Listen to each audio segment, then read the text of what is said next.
What are you at, boys? Hello. And welcome to Tales with TR, episode 208A. I'm your host, Terry Ryan Jr. We'll have Terry Ryan Sr. on tomorrow. I'm going on a little journey with Senior.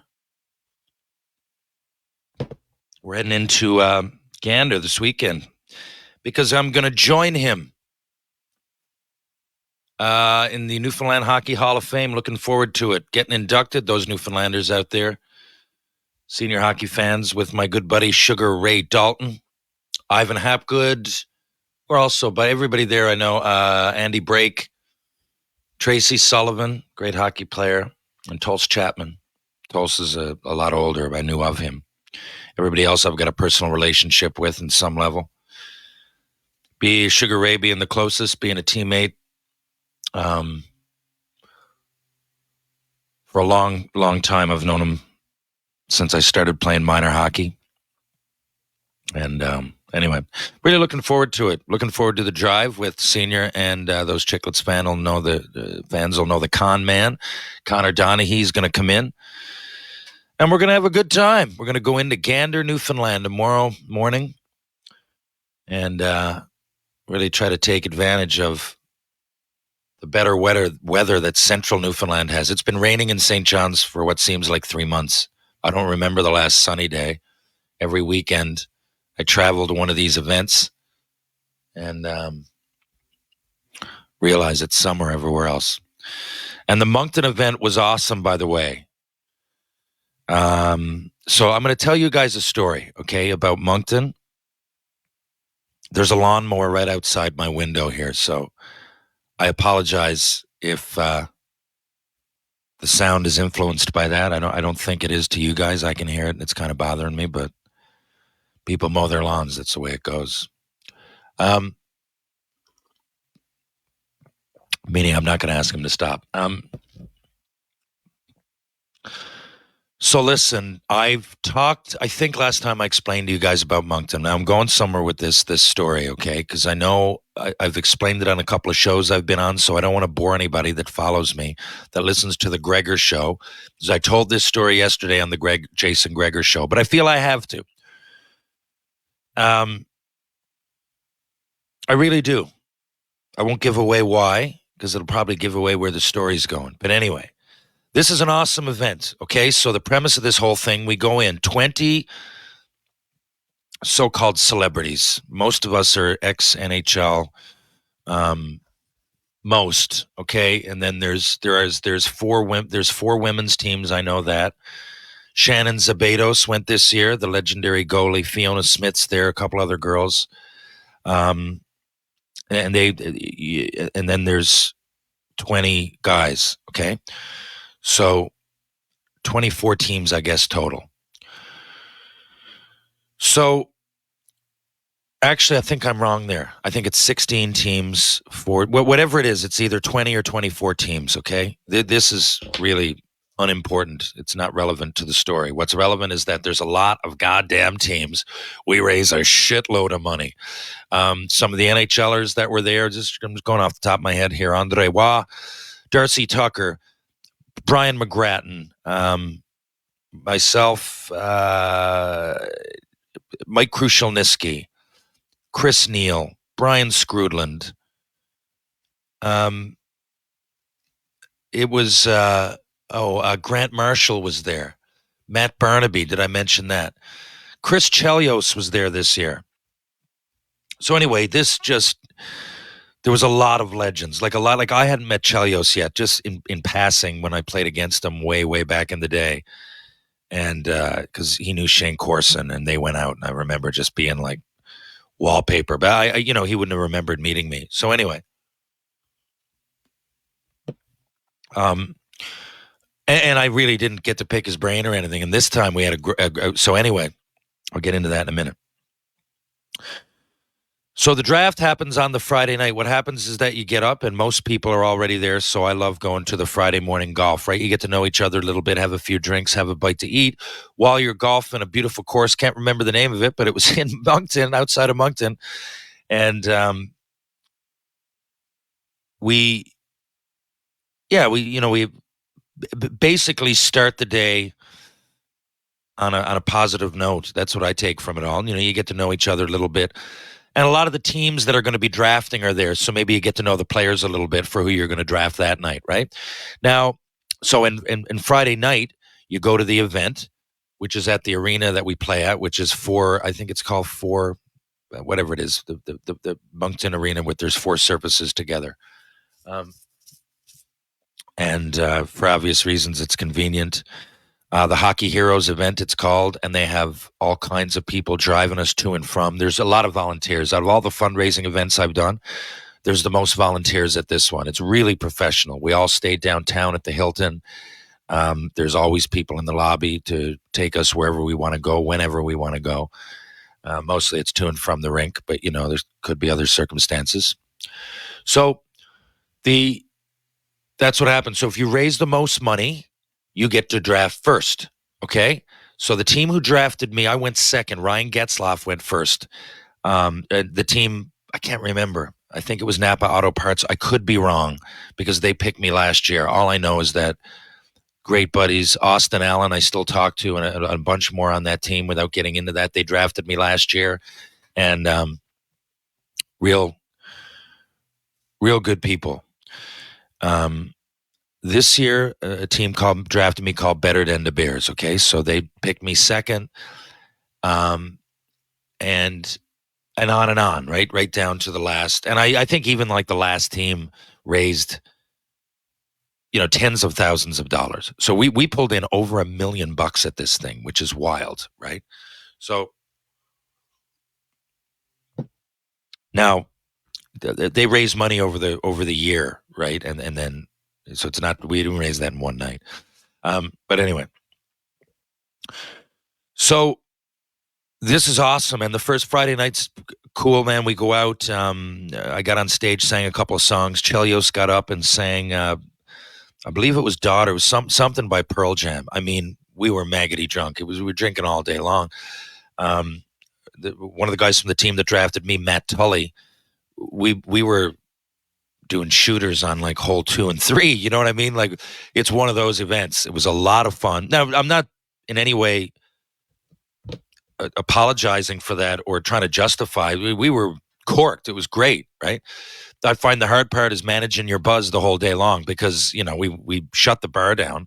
So, I went back and went home at like 2 or 3 o'clock in the morning, right from, starting in bright and early. So it's that's the thing. Managing the buzz, I think, is the biggest challenge. But anyway, half my team weren't even there the first night. I didn't realize. I got up on stage. I lost my cell phone. I thought that was gone. Went back to the whole hotel. Came back like I lost it by falling off the stage, literally, after I sang the second song. Anyway, I'm saying this because it was a lot of fun. And I found my phone, and it was all the teams coming together. It's a celebration of hockey, right? So I love these events because in such a world that's politically divided nowadays, most people, I always say that they're around the center. If you really think about it, politics are so diverse. Not that I want to sit here and talk about it. I'm just stressing to you why I love these events, because even though really most people are in the middle, right? Like, they like some things on the left, they like some things on the right. At least that's me. And I find even people who act staunch one way, they still have an open mind. You know what I mean? But you never really hear that at a coffee shop. But at these events, no one even talks about politics. The biggest politics would be in the game itself. Are they going to take fighting out? T-Bone, what do you think? Who's going to win the cup? Is Kachuk a rat, or would you have him on your team? Things like this. It's just all day long hockey, and most of it is stories, right? I mean, they draft you for a reason, so they want, I'm guessing, if I get drafted, they probably want to hear some stories about Montreal and Shoresy.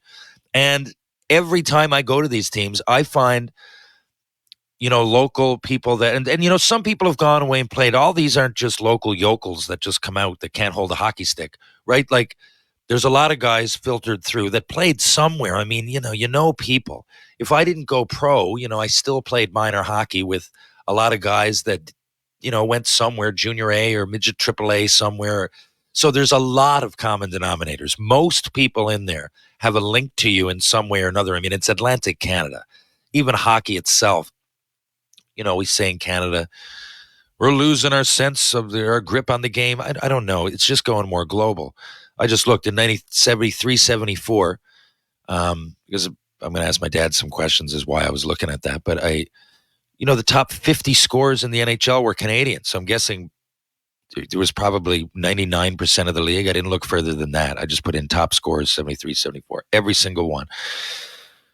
So that's how the game has changed. It's going to change. You want it to change. You want it to go global. That's why we sell it. That's why we expand. That's why we go overseas to play games. I mean, as time goes on, there's going to be less Canadians in the league.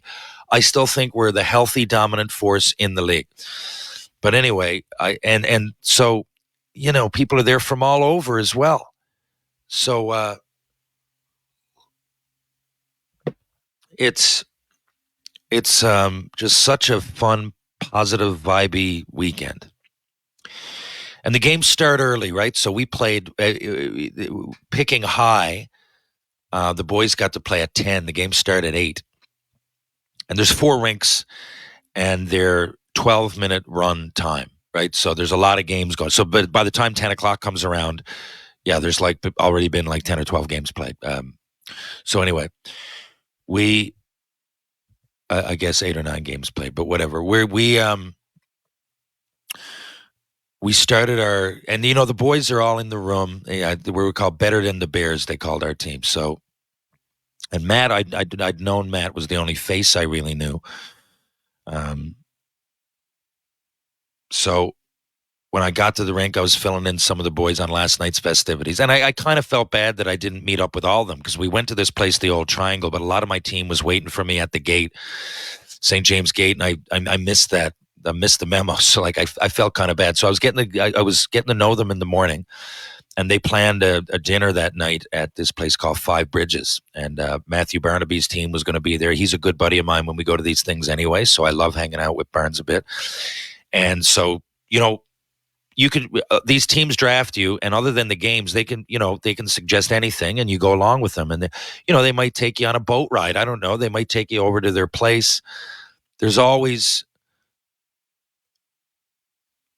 an interesting day ahead, because you don't really know why. And they okay it with you, but in my experience, it's always been great.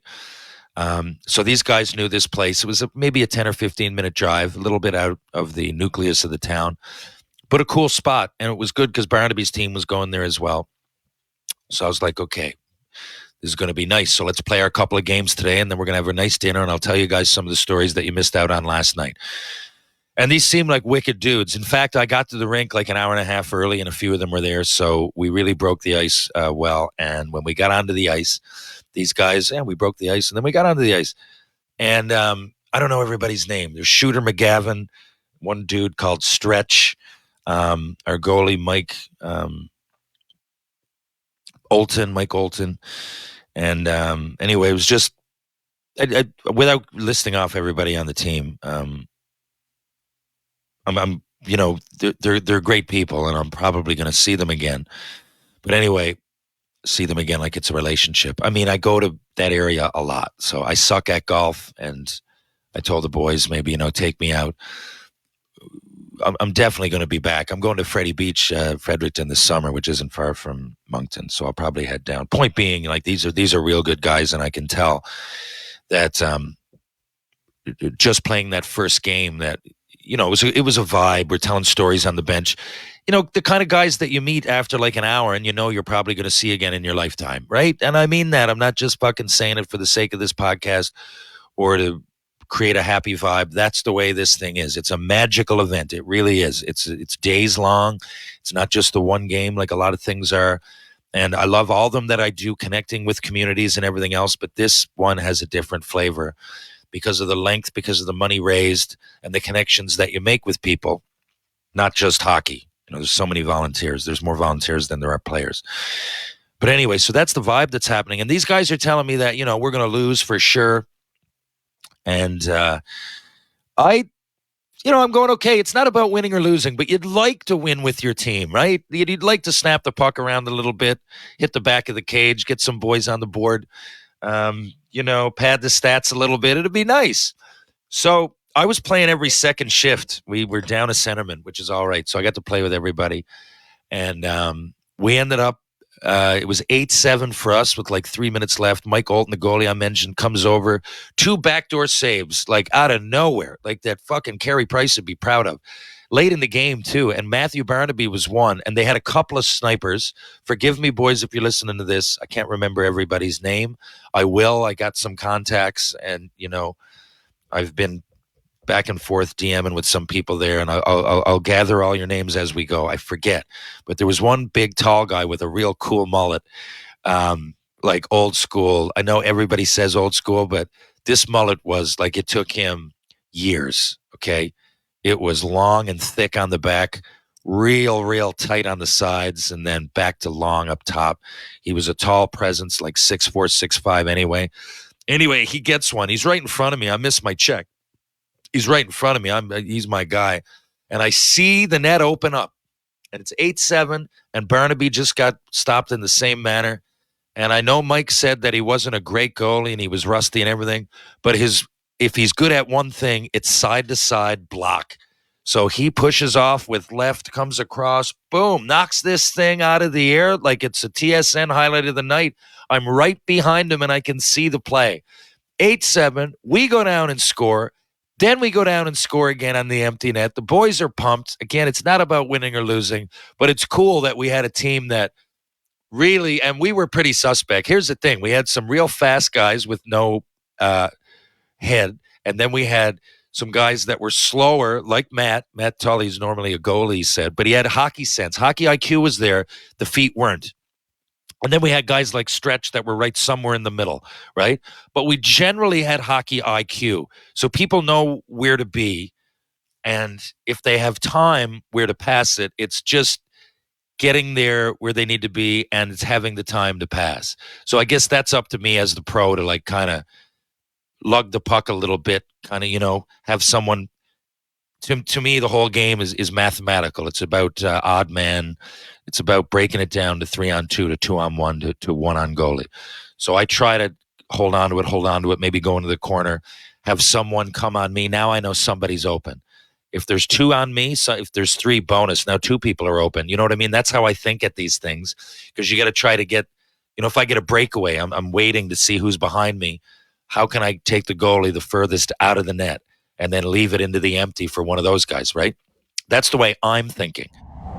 We're this close to crowning the Stanley Cup champion, and with the action heating up on the ice, it's even hotter at DraftKings Sportsbook, an official sports betting partner of the NHL.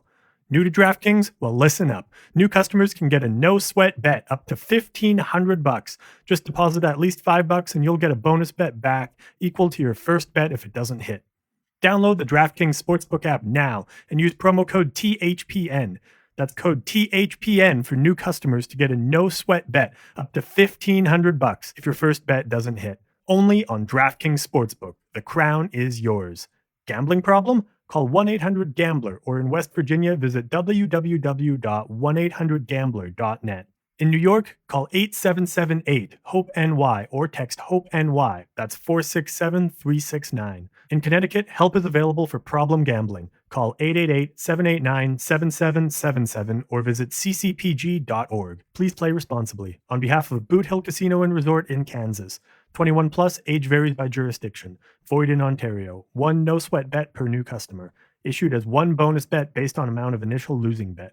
Bonus bets expire 168 hours after issuance. See dkng.co/ice for eligibility, wagering, and deposit restrictions, terms, and responsible gambling resources. Copyright NHL 2024, all rights reserved. So, and I'm noticing that when I go and I create time for these guys, they're pretty good. They said they suck, but they're not bad, right? They're really not bad. Like I said, hockey IQ, some of them are stars. 10 years ago, 20 years ago, 30 years ago. A few guys were at least in their late 40s or 50s. that might play once a week, right? Had years of booze and pizza has probably done a number on their gut, and they can't turn. They might turn like a 747, but when they get the biscuit, they can give a good breakout pass, right? So I'm going, okay, there's something to work with here. Anyway, we win the fucking thing 10-7. Everybody is pumped, right? I come off, and we got one more game left, and then we're going to Five Bridges, which ended up. Actually, I'll finish the story. So we're like, okay. So I said, bonus. I thought we had 3 games that day. We only have 2. So as soon as the game ends, we're like, okay, we play again in 1 hour, and then we're going to get right on the booze. I'm going to tell you guys some awesome stories about Shoresy. I knew that just a few of them wanted to hear about, the film stuff as much as the hockey stuff. So I said, okay. Told them some stories about the NHL, and I said, okay, we're gonna have a great night tonight. I might even get one of the boys on FaceTime, Dolo or one of them, right from the show. So then Mike, like I said, the goalie who stood on his head late in the game, and he was telling me how, as we were going off, that his son, I think was 21 or 22, and was a big Shoresy fan. So I'm like, okay, I'll try to get you some signed promo stuff. I had some pictures there. And as we go in, I'm starting to tell the boys some stories. So we sit down, we're celebrating our win, telling some tales from not just me, everybody from their past, from hockey, who's going to win in the playoffs. Like, we're really having a good time. The game has ended now, I don't know, 10 or 15 minutes, and we're still just sitting there, in our hockey gear telling stories like you do when you're 10 years old. It's beautiful. It's a great game that we get to play and immerse ourselves in, because it really does bring out the kid in you. I know a lot of sports do, but this really does. Picture it in your head. Anybody who plays like slow pitch beer league softball or darts or whatever, there are some games that, like hockey, that I think there's more of a connection. I don't know if it's having to put on your gear or, I don't know what it is, together as a unit, but there's a feeling of a connection to childhood, I find, when you're putting on your hockey gear, more so than a lot of other sports. Ask me why, I don't know. Maybe it's just me. But anyway, so I'm telling this story about Kiso, and Mike, the goalie again that I just mentioned, he falls backward a little bit. Now, I look over, like it's impossible not to see it, and, stretches next to him and going kind of like taps him. Is everything good? Honestly, at first, I thought he was laughing or kind of mocking the story a little bit. I didn't really know what was happening, because he kind of just went back like he was out cold. And then we realized he was out cold. Now, listen, I've seen people have a seizure. I've seen I've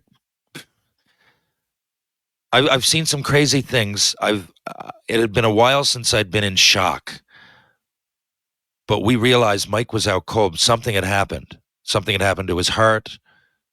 Likely, it wasn't a seizure. Seizures aren't good. I've seen them and thought, panic button all the way. I knew a guy who had them a few times in front of me. It never did get comfortable, but I knew what a seizure looked like. This wasn't a seizure. This was, whatever he is, 200 pounds of dead weight. He was out. We run out as a unit, maybe. I don't think the next part, I'm going to try to tell you the story as best I remember it, but it was chaos, obviously. Now I'm starting to go into shock. I realize what's happening, and I've never seen this. They know him well. Some of them know him real well. He's like a buddy. This is all going through my head, man. So we all run out, and we all start yelling for the paramedic. We're yelling, help, medic, whatever it is. I run right over into one of the other rinks in the corridor. I don't know why. I just figured if we're around our room, we've got that covered. There's a dozen of us yelling. So I just kind of ran, I guess, somewhere that people weren't, just to think like maybe cover all our bases. Let's get this word to as many people as possible. Normally, yeah, you'd probably pick up your phone and go now 911, but we're at the heart and stroke event. We're at the heart and stroke event. So I'm thinking that something that this many people, there are There's going to be medics here somewhere, right? In the back of my mind, that's happening.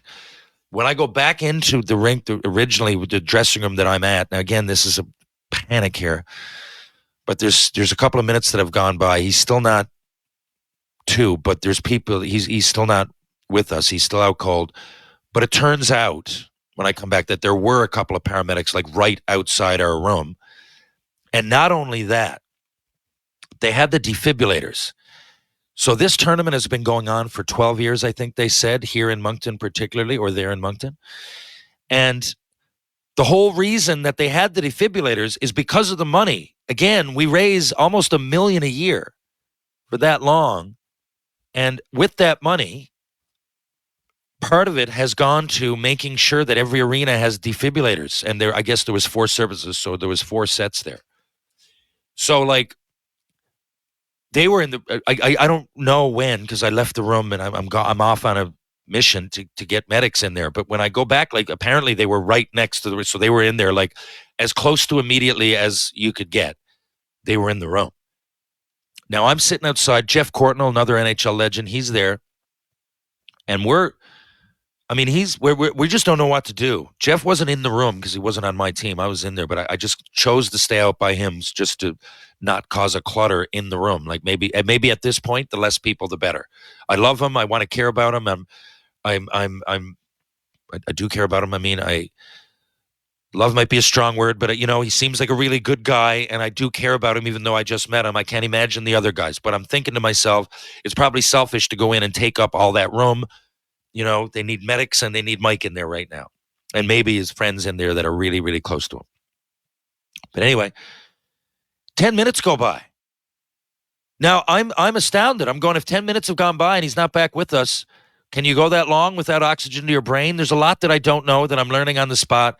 And again, it's panic time, so I'm in shock. I'm speaking. I'm not trying to make this selfish about me when I tell you I'm in shock. I'm just trying to tell you from my perspective, because it's the only perspective I can really give you. So anyway, with about 9 minutes, I don't know how many minutes, but however long he was out, it was at least that. Towards the end, I go back in when I'm, and they got the defib going, and they're almost like punching him, like real, like I just didn't realize the impact. And he doesn't come to right away. But they're doing this. They're giving him CPR, and they're using those things, defibs, whatever. I think that's what they're called. If they're not, forgive my ignorance. I thought they were called defibrillators, right? The 2 things you put on the chest and try to shock people back into life. But anyway, finally comes to. And to my surprise, now I'm back in the room. One of the boys, I think it was Matt, said, no, you can come in. You can come in. You can come in. So I go in, and anyway, he's got his eyes open. And he says some words that are half coherent. I don't know what they are. I can't remember. But I remember going, like, at this point, it's like a dream. But he was like, I don't know if he said, okay, boys, thanks a lot, or I'll be all right. But it was something that it was words that were coherent, that he knew where he was. He knew who we were. He was not, I don't know that you'd want him to get up and give a speech at some homecoming party or something. But he was, his brain was working. So that I'm starting to go, holy shit, couldn't believe this. So anyway, we go on. I don't know what to do. I've been in that situation before where something like crazy like that happens, not like a heart attack or anything, but I don't know. I've got friends that passed away when I heard news that one did had a heart attack. Again, I didn't see anything. I don't want to get into it all. I don't know. My buddy BJ, you guys know about. I talk about a lot. BJ Young, who passed away. When things like that have happened to me, I was always better with the support system to go out, even though it might be tragic. I don't want to be alone. That even goes anything for me into personal experience. Ever like break up with a girl or a guy or whatever you're into, just break up with a loved one and you got like this butterfly, like anxiety. Nothing's really, you just kind of need people around you, or you get some bad news. I don't know, anything from getting fired from a job to this kind of thing happening. I've always found that it's better to go out. I mean, maybe that's being from a team atmosphere, hockey, soccer, baseball, whatever, growing up. But it's better to be around people, especially people that might share in your grief kind of thing. So we figured, you know what, fuck this, let's go. So we went to this place called Cheers, got right on the beer, had some appetizers, and now we're waiting and we're FaceTiming with him and with his wife, the paramedics, everything. So these guys, I leave that up to them. So these guys are like, you know what, now he's all right. He's going to get a couple of stints, I guess, apparently, which is going to help him. And I could go on about that day and that night and everything. We really came together as a team, though. And we did go to Five Bridges. We had an awesome, awesome time. And then went on from that to go back to the old Triangle, get up the next day, had an awesome bite to eat at the rink with some of these guys. I played some games. The boys didn't play any more games, but I played some games with some of the other teams that raised a lot of money, right? I figured we're here for an event, might as well do that. And I like getting out on the ice anyway, to kind of take your mind off things. Ever notice that when you're playing hockey, even at like a shinny level? Like, and again, not to be selfish, but I don't like wallowing in grief or anxiety. And I'm like, whatever happened to Mike is going to happen. We supported him yesterday. We're there. I need to get back to the rink and maybe go out there. And my job there is to entertain people that raise a lot of money. And I'm one of them, right? I don't feel like a celebrity when I go to these things, because I remember going, I can't wait to meet Chris Chelios or Getzlaff, right? The first time I met Ryan, we really hit it off. Great guy. Todd Harvey was there, so I'm kind of as in awe as these people. And I like the event, and it's nice to connect with people that think so much that they're going to raise money all year and draft you. So that's my thinking. It wasn't being selfish, but I don't know. Even when people close around to me have passed away, in the worst of circumstances, I've always rather be around people. So anyway, that now it turns out that Mike's all right. So Mike sent me a picture with a few of the boys yesterday with his Metallica shirt on, and he's holding up my jersey that I signed to his son. We all get given our NHL jersey, right? And then at the end, it gets auctioned off or whatever. I thought it was appropriate to go to Mike in this situation. So Mike, I'm glad you're all right, first of all. But guys, one of the reasons I'm telling this story to you is because not only to magnify how great our game is and the culture of hockey, and not only to point out how lucky Mike was to be if you're going to have a health scare, I guess it was more than a scare, but it was the perfect place to do it because we're raising money, right? For the heart and stroke. We literally raised the money for the defibrillators that saved his life. Now that's obvious. Those things I'm telling the story because of they're great points. Camaraderie, luck, safety. It's all part of it. But here's what I took from it. And immediately, and I don't know if this is selfish.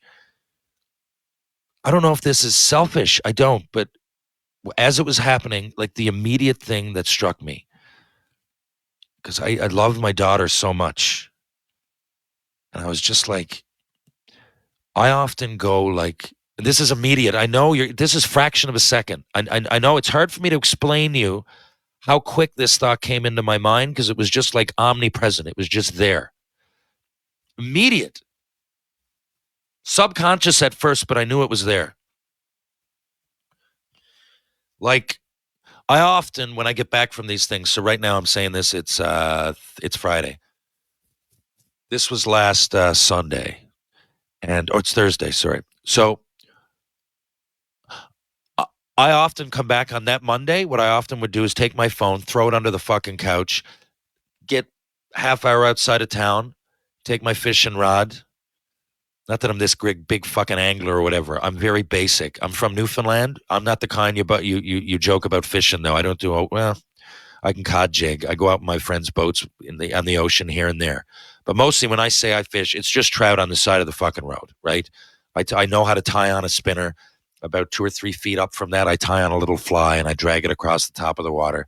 That's my extent. I don't know anything else. When I go to get the fucking fishing stuff, I always get recommendations from people. I don't even know what I'm using.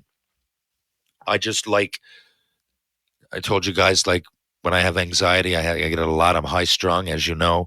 when I get a lot of messages and a lot of things and shit's building up, which happens a lot now, I like to do that.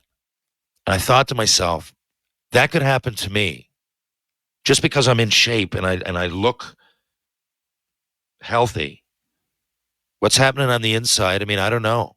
I've had a lot of beers in my life. I get high cholesterol. I like to eat halfway healthy, but I'm not immaculate. I'm not getting any younger. This stuff seems to happen more and more nowadays, right? So what I'm saying is that I'm as vulnerable as anybody. And if you're out there and you're listening to this, here's what I'm going to do. No one's ever going to not know where I am again. If I go out on the side of the road, like I said, fishing, and I find places to be like really isolated, I purposely go to places that no one will ever know I'm there because it feels like a bit of a vacation for me. And I like that. It's good for my mind, but it's not good for my health if anything happens. Even if I break my leg and I can't get out of there, I mean, how stupid was I? Right? So now wherever I go, I'm going to send my pin to my daughter, and there's going to be a few people that know where I am. I'm just going to turn my phone maybe on silent rather than not have it at all. I can bring it and not check it. And this watch, I've talked about how I think the smartwatch is so overrated and everything else and how it's bullshit. And one of the boys was telling me, because I was talking about that, I leave my pin and they're going, "You're wearing a smartwatch." They're going, "There's an app you can get for that." And he goes, it's taking your heartbeat. If your heart stops, you can immediately emergency people, 911. What do you call that? Emergency options, I guess, will be notified right away if your heart stops. I'm like, okay, now there's a good reason for this smartwatch that I'm wearing. I don't know why I got it for health reasons, but for my cholesterol, I wanted to know like how active, but it doesn't even fucking tell when I go skate. It can't even tell that. It often misses steps. I mean, if I walk 25,000 steps, I know I walked 25,000 steps. That's a long way to go. I don't need a watch to tell me. I've had this a year and I've been saying how bullshit the fucking overrated the fucking smartwatch is. Never again. Now there's a life-saving function on there. And I know a lot of you I'm talking to, you probably don't even think about that function. But if I took anything, it's, always have someone know where you are, because Mike is alive because he was in a good place for something like that to happen. And I'm often not. So anyway, that's the biggest thing that resonated with me. And now Mike's okay. So I feel comfortable telling this story. It's almost a week later and he's on to bigger and better things. He's in a positive frame of mind. And now I said to the people, Andrea and Curtis, who brought us there, that work for the Heart and Stroke, I said, at first, there's maybe 5-6 hours later when things settled in and we found out he was like pretty much going to be okay. I said, like, his life got saved, but a lot of ours, like, I know that I will be healthier now just because of that decision I'll make. And, like I said, there was 20 or 24, I don't know, teams worth of people there that someone other than me was influenced. I'm guessing dozens of people. And, having this happen at the Heart, having saved that many lives now at an event that was designed to raise money to save those lives, I think is another unique situation that I find myself in. And